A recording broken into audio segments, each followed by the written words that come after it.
स्वामी समर्थ. आज वेगळं काहीतरी रोजच्या जेवणाचा कंटाळा आलाय. रोज भाकरी कालवण तेच चाललंय.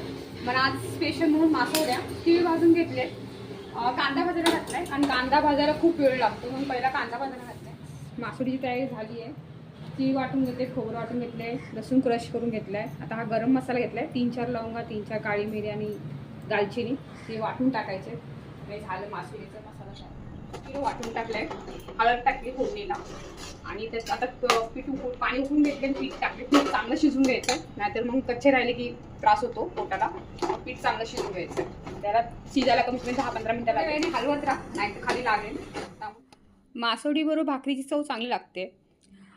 मासवड्या करायला मी शिकले तर माझ्या आजीकडूनच शिकले, पण मला थापता नव्हते तर मी त्याच्या बारक्या बहिणीकडून, मावशीच्या मुलीकडून शिकलेले. खूप चांगले करते ती, गावाला असते त्यामुळे तिला खूप छान जमतात. आणि हा रेसिपी चॅनल नाही आहे, मी सहज आज दिवसभराचं काय रूटीन त्या हिशोबाने आज शेअर केलं.